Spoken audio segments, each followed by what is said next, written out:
Welcome to the Businessmen and Women of Color podcast. I am your host, Ann Austin, and it is once again my pleasure to bring quality programs to all of you. You know, I'm about to say it. I am excited, yes, again, with another amazing professional that's on the 2018 platform this year. He has joined one of over 70 participants who are on this platform this year and stepping up to support small businesses and authors. And I am just really excited. I can't even talk about it anymore. I'm just telling you, I'm just that excited.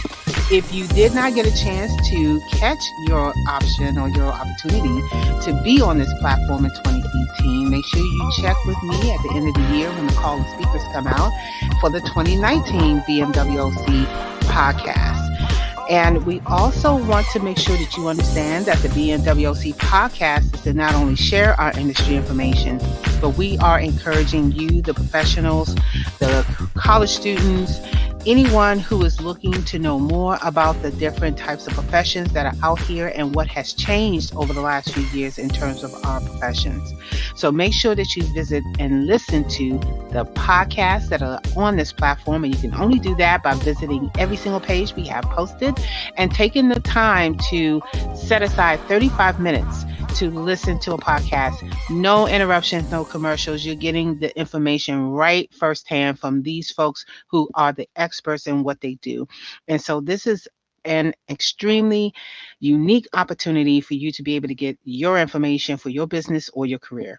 Before we get started with our podcast today, we would like to thank our corporate sponsors who are Cat Sereno LLC, Cheryl Wood Empowers, Concern and Learning, Evangelism Radio, Genesis Preferred Solutions, J Coach International, Nels Tax Help, My Financial Home, Power, STCI, and the student teacher, along with our other business partners and sponsors, who is helping to make this event a success, along with everybody else who is also on this podcast platform.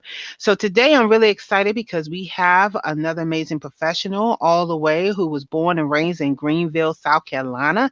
We have LeCarlo Beaty on the podcast today. He is an athlete. He played baseball, football, ran track, and loved to hit the weight room whenever he got a chance. Later, after high school, he attended Virginia State University, where he received his BS degree in electronic engineering technology. He also became a member of his Omega Psi Phi fraternity, which shortly after this motivated him to move to Maryland, where he pursued a career in engineering. Now, while he was doing all of this, he fell in love with fitness, doing fitness training and weight training like Brazilian Jiu-Jitsu and other types of training. And he ended up losing 70 pounds in the process.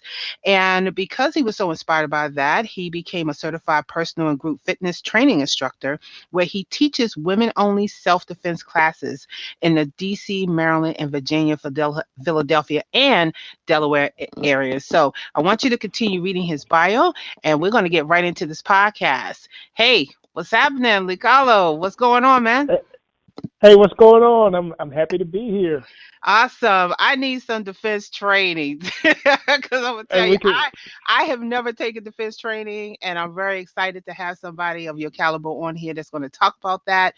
Really excited to hear your background. But let's start from the beginning. I mean, you grew up all the way in South Carolina and decided to play football, and you did all these other sports, and then all of a sudden you went boom. I think I want to go into electronic engineering. How did that happen? Well, yeah, I grew up around sports. My dad, he played sports with his. You know how a lot of companies. I don't know if they do it up this way a lot, but down south, a lot of companies have like the intramural sports. So the companies have their own teams for softball and basketball and things like that. So I was always at a softball field or basketball court or something. And then I just started looking at football, you know, because you're a boy, so everybody's like, you got to play football. So I ended up starting playing baseball first, then football. And I really like baseball more. But, you know, I did football just to do something all year long. And then, you know, just growing up, I used to tinker with things. So, you know, putting stereos together to make surround sounds or doing things like if the radio didn't work in the car, just trying to figure out how to get it to do it. Right. And then, I took things apart and put it together. Sometimes it worked. Sometimes a small fire may have started. So Oh that, no, you started fires, messing with stuff, electronics, It didn't make you go back to playing sports again? no, I was really good at cleaning it up.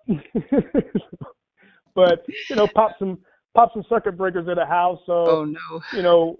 one day it just hit me. I was just like, hey, maybe I should just kind of figure out what I'm doing. So that's how I ended up going to school for electronics.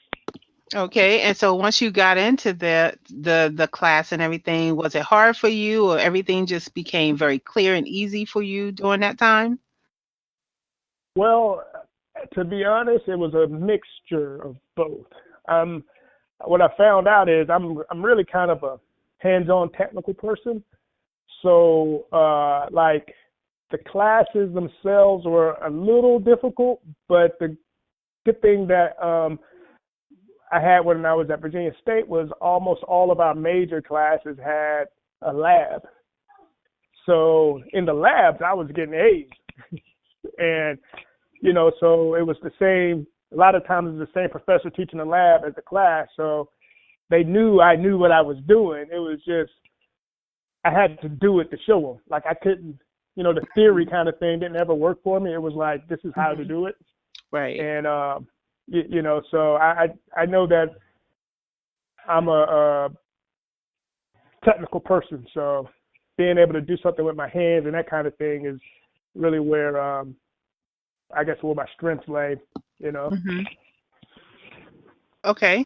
And so when you transitioned to Maryland to pursue a career in engineering, did you find that that was an easy process? What was and what were some of the other things that you actually liked about electrical engineering for the people who may be even thinking about going into that career? What I liked about it was the opportunity to actually build components. So in class, we built transistor radios. We built modems for computers, scopes and things like that. And that was really interesting just because you learn how to program chips and you a lot of the things that you really look at nowadays and you just don't ever think about because somebody behind the scenes did it. At the time, it was really interesting. But then once I got out of school, it was kind of difficult finding a job doing that kind of work.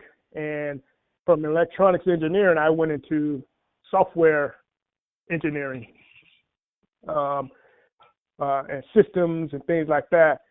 Kind of, I guess the best way to think about it is a network person, but not really. It's kind of strange. Like I know a little bit about a lot of IT things and working on different types of servers and computers and switches and all that. So I really transitioned to that because, technology, computers started building computers. So it wasn't really Right. it's not a lot of big push for a ton of people that have that skill per se.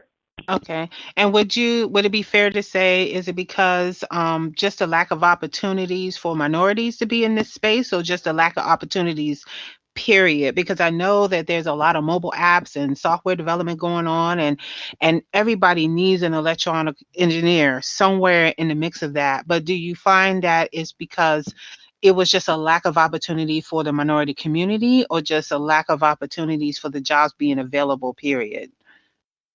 At the time, I guess right now as well, I think it was more just opportunity, period.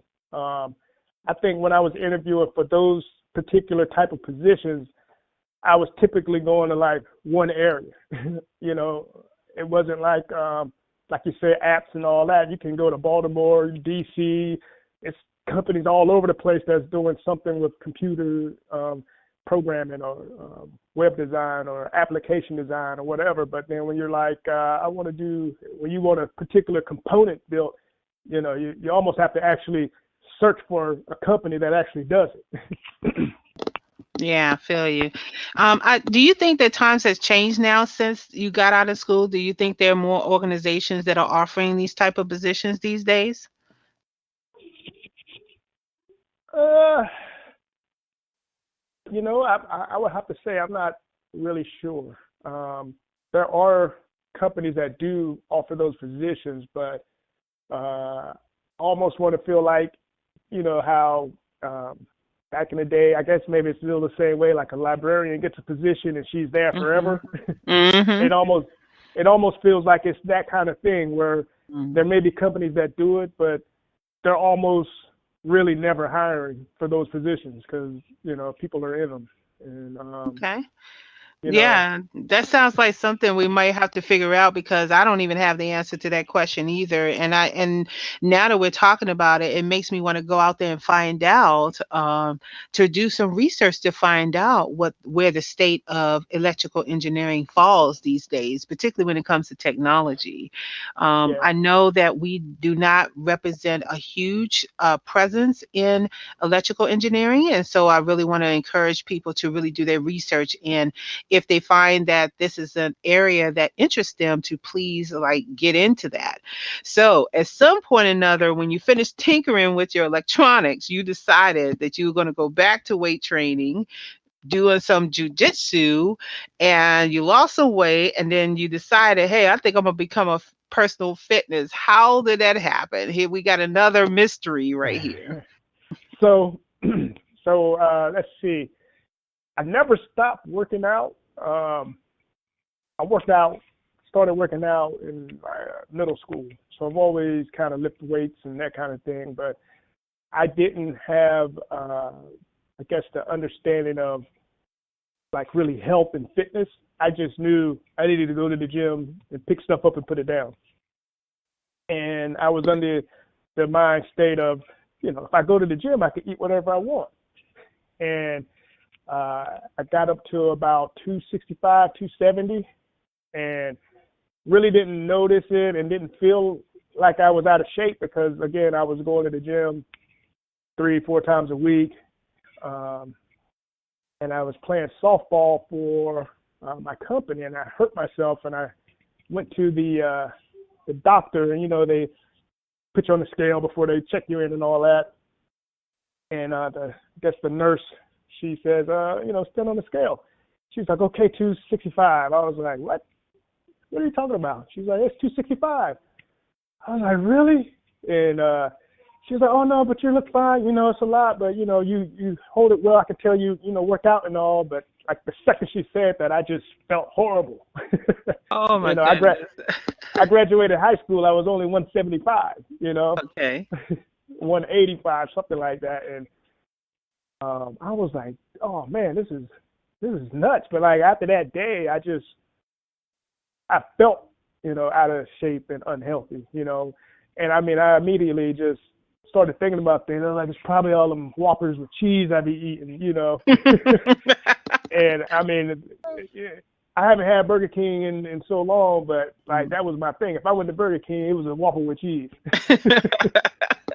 and sometimes two of them. Oh, wow. And a Um, lot of us eat 2 Whoppers, I'm not gonna lie. There's a lot of us out there, I know I'm guilty of that. Like, every now and then, back in the day, I used to have 2 Whoppers when Whoppers was the thing to eat. yeah, So, yeah, oh my and goodness. yeah. So just from just that one time speaking with that nurse, like I just sparked something in me, and like every time I walked by the mirror, I was like, I don't like what I see. Got to do something about this. So really, the first probably 6 months, it was all diet. Like I knew another friend of mine that lost some weight, and I was like, hey, what'd you do? He's pointing me to a book called The Abs Diet, and I bought that. I was like, okay.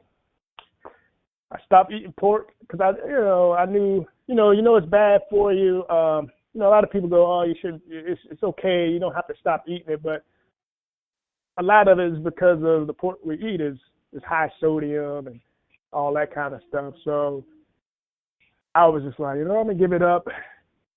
It was a baby step. That was one thing. Everything else I was still eating, you know. Mhm. And then I started eating what's the term? I started eating to live instead of living to eat. And Mm-hmm. probably in the first 6 months, just from switching up my diet some, and I ended up walking every day at my job. I found a buddy, and I was like, yo, let's walk the compound at lunchtime. And he was like, okay. So we started doing that every day at work. And just those two things alone, I think I dropped like 15, 20 pounds just by Wow. having to walk in. Mm-hmm. And he was the same way. He was like, dude, I lost some weight. I was like, me too. And we weren't thinking about it. And then we thought about it after a while. We were like, it's the walking. So, did that. And then I got more into still lifting weights. And I went to the gym one day, and I just was like, I'm tired of lifting all this weight. I was, to get a workout, I had 100-pound dumbbells, warming up with them, and, just crazy stuff. And, I thought to myself, I can't do this until I'm 60 or 70. There's no way. And, but that's all I knew, to be honest. So I just canceled my membership. I had stuff at home to work out with. So I was like, I just need to figure out what I want to do. I know I don't want to do this. So I'll just do some things at home until I kind of figure out what's going on, And then I took probably about 3-6 months off from the gym. And then one day we were watching TV, and UFC was getting a lot popular, and I was just watching and listening to them talk about the different styles. And I remember that like years ago before that, I had an interview with the company, and the guy interviewing me was like, yeah, I'm going to do this for a little bit longer, then I'm going to open up a jiu-jitsu school. And have you ever thought about it? And all I could think of was like karate and all this stuff. And I'm like, I'm not really interested in that. Because, back then, who knew what jiu-jitsu was, Right, So right. I was just thinking like the weird karate where they're like kicking blocks off their head and doing splits in the air. And I'm like, I'm not really built for that. So you're not feeling that. Okay. All right. Yeah, and then I'm watching this fight on TV, and they're talking about it, and I'm like, that's what jiu-jitsu is. I was like, I think I could do that. Got back home. We were on vacation in South Carolina visiting my parents, and got back home and Googled MMA, BJJ by the house, found the school, went and tried it out for a week. And the guy was like, hey, what do you think? I was like, yeah, I like this. And signed up. That was almost 12 years ago. Wow. Wow. What an amazing story. Okay. And so you've been doing that for a while, and then you decided to focus on self-defense. And so after a time, was that something that just slowly became more prominent as you were doing, your practice with jiu-jitsu and learning all the different styles of that training? Yeah, so, while I was in the process of losing weight and just kind of figuring out more about fitness, just doing a lot of reading, I came across, really more the mindset of being fit for life versus like just going in the gym and working out. So it's more of a kind of, I wanted to be in nice lean body, not, I don't care about being extremely muscular, like a fitness model or whatever, but I don't want to be holding a lot of extra fat and that kind of thing. So I was just really kind of understanding about, longevity, in a sense. And during that time, I ended up getting a personal trainer certification and, doing some group classes and things, and, just seeing how actually both of those mixed in together. And I felt like everybody should do something like that, And then I started kind of teaching fitness classes, but I would add some self-defense in there. And then what I was noticing was that a lot of people, especially women, they don't take a lot of self-defense classes, and I felt like, well, I know why, because they tell us why they don't come anymore. Usually, your site, it was like 4 or 5 women, but when we come, there's like one of them here. Oh, wow. Okay. Because it can be intimidating. You walk in a gym and the guys are in there beating each other up, slamming people on the ground, we think it's fun, but if you're new and it's something new and you're kind of, nervous or something, that can be intimidating because the last thing in your mind is, I'm not going to let anybody throw me on the ground like that. Right. But, and so it kind of just moved into that direction, and after a while I was just like, this is my thing. I like doing it. So why not, instead of making it kind of a hobby-like business, let's try to grow it and do this thing big time. Nice. Well, thank you for sharing that story. I'm gonna tell you, you have one of those professions that people don't talk about that much unless they're in trouble. And I don't want people to feel like that they have to be in trouble to take self-defense classes or anything like that. I know for me, it is out of sight, out of mind. I don't really kind of notice it that much when somebody's talking about self-defense, unless something happened or maybe I need to take some and things like that. So just talk about a little bit of importance of self-defense. And the second question would be, why would someone want to even teach self-defense? Well, I think of self-defense kind of like, better to have and not need than need and not have. And for one, you never know when something's going to happen. I mean, you take a look at what's going on in the news and stuff, you really can't prepare for any of that stuff, but a lot of people just don't prepare for anything.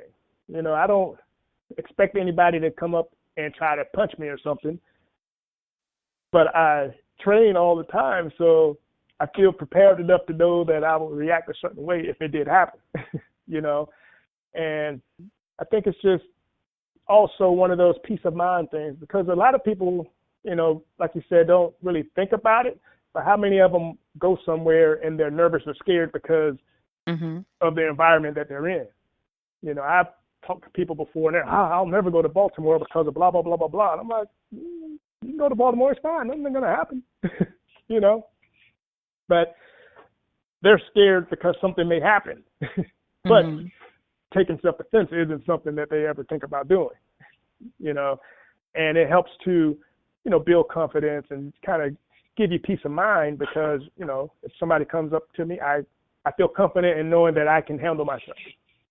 I'm not nervous. I'm not the person that's, locking my car doors when somebody walks by just because I don't know. I mean, every now and then you get the feeling, but, those are those paranoid people that think everybody's going to get them, So I think it's just important to have just to kind of, give you those peace of mind and confident builders. Okay. And so if somebody wanted to do what you do, what are some of the great things that you really love about self-defense that you love teaching to women? You mean do as in take something, a class, or like teach Yeah, if they actually want to teach a self-defense class or become a fitness instructor to teach self-defense. I want to encourage folks that are listening to this, if they know someone who is physically fit and loves to do that kind of stuff, what are some of maybe the top 3 reasons why someone will want to become a self-defense instructor? Okay, well, for me, it was one of those, I know you probably heard the saying, like, if you really want to learn something, teach it. So I've been training for years, and every now and then I get the person that's like, hey, can you teach me something, or that kind of thing. So I started doing kind of like private lessons and stuff, and just not on a regular, just here and there, and that on top of just feeling like this is something that everybody should do. I felt like, well, let me share this. And then also for me, it was that feeling you get, that fulfilling feeling, kind of like a teacher says, oh, I changed those students' lives when they came to my class. They feel good about it. Yeah. And I don't know about, you or maybe some of your listeners and all, but you ever go to work and you come home and you're just like, what did I do today? you know, or Yeah, that's every day. it's Well, like, what did I do today? I don't know. you're just thinking like, I ain't, what difference did I, you just don't feel like you did anything, Hmm. worthwhile. You went to work, you did your job, but yet at the same time, you just kind of like, well, what did I really do? But when I teach a class, I know that 20 people left out of there feeling good about themselves. Okay. I know 20 people left and they know enough basic movements to defend themselves, you know, like then and there. If walking out the door, going to their car, they learned some techniques that they can actually use, 10 minutes later. Nice. Okay. So when do you hold your classes, and where, so that people can sign up for your self-defense classes? So I do mobile training. So I come to where you are. I found it a little bit easier to for me to show up than to try to get 30 people to come to me. So I do a lot of groups and organizations. So because it's like we were saying before, a lot of people don't really have it on their radar. It gets tricky when I'm trying to set up classes instead of community. I could put a class out there and do Eventbrite, tell 35,000 people, but 2 people will show up. Yeah. So what I did was I started reaching out to companies and organizations. I still reach out to other people. I get a lot of private groups too, but I don't necessarily post them a lot. A lot of the ones that I do for like fitness centers and things like that, I can spread the word about. But let's say if company X wants me to come in and do their employees, then I just tell them, I'll show up at 6 o'clock right after work, and then they're just there, so they don't have to do anything different than go to work that day. Okay. So I travel. Okay. So you just travel around and Yep. just, you meet them where they are, so that there is Yep. no reason why you can't attend this class. But Yep. I'm pretty sure you have stuff on your website that they can go to and look at, so they can understand all the different techniques of fitness that you offer, right? Yes. So my website is LeCarloBeaty.com, and it's LeCarloBeaty. And on there I have stuff for my self-defense for women and also health coaching. And I wrote a book, and you can also purchase the book Life Insurance from the same website. Let's talk about your book there. So what is in the book, and what prompted you to write the book? So the book is, I titled it Life Insurance, Basic Guide for Women's Safety and Self-Defense. And what it is kind of going through teaching my classes. Is a lot of the stuff that we kind of talk about that we may not have the time to really cover. So I felt like, let me just get my notes all together and put them in one place and just kind of give that information out all at once. So, that way, you can buy the book and go through a lot of information that may seem, common sense to some, but not to others, because, like you said, sometimes you just don't think about things, and then you might read them like, oh, I never thought of that. Just for instance, like one of the guys, he was reading it, and he was saying that he never thought about telling his girlfriend to like leave my stuff around the house.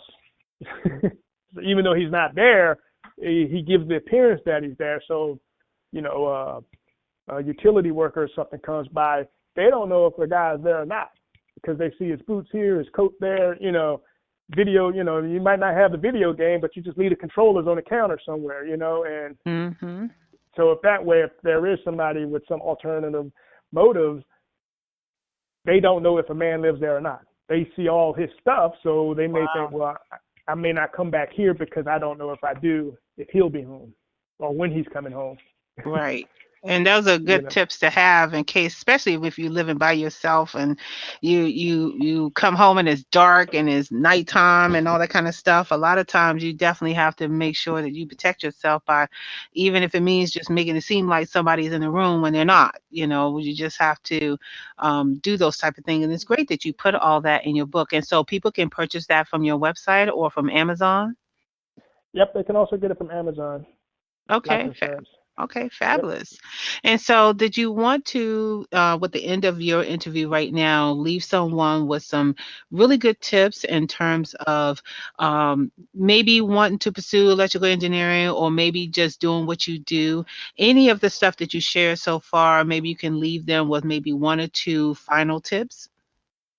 Oh, sure. I think if you're gonna do, um, so I did electronics engineering. It's a little bit different than electrical, but I think if you are going to pursue it, to kind of have a plan. Um, I know that a lot of students get out of high school, and the thing is, go to high school and go to college, get a good job. But I think there's a gap there that isn't talked about, where sometimes they just don't know what they want to do. So it's, oh, well, I'll go do this because that's what everybody's doing, you know. And I think that if that's what you want to do, then kind of get a plan together for after college, so that you'll know I'm going to school for college for this particular thing because I'm going to do this when I'm finished, you know, rather than just jumping in and picking something because your friend picked it or because somebody else wants you to do it. I think that's a really big, important part. I've seen a lot of people switch majors 2-3 years in, and they were still in school, later because they were starting to figure out what it was they wanted to do. And as far as like the self-defense and fitness, I think you just have to like it. If you want to do something like that, I like doing it.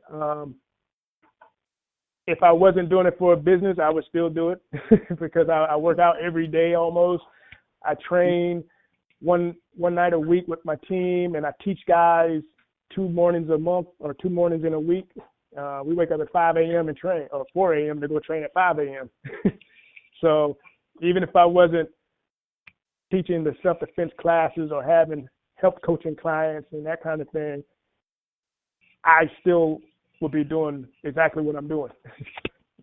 That's fabulous.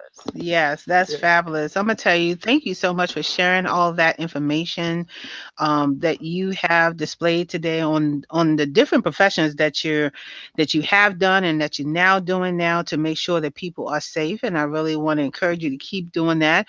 For those folks that are listening, this is just another area for us to be able to protect ourselves, our business, or just our personal well-being. So I know for me, I'm going to look into maybe taking a class or two of self-defense because I know I have my little self-defense thing going on, but I might learn something new by just going to a class. I don't have to be physically fit to do all those things, but just knowing what to look for, the red flags, or maybe even download his book and read the book and find out what other tips that you can do if you're not into it. And if you're looking to get into fitness or get into self-defense, like you said, you're just going to have to either like it, and if you like it and it's something that you love to do, then definitely for sure go for it. And for electronic or whatever it is, the degree that you're doing, because I think it's both the same, electronic, it's all sound the same to me.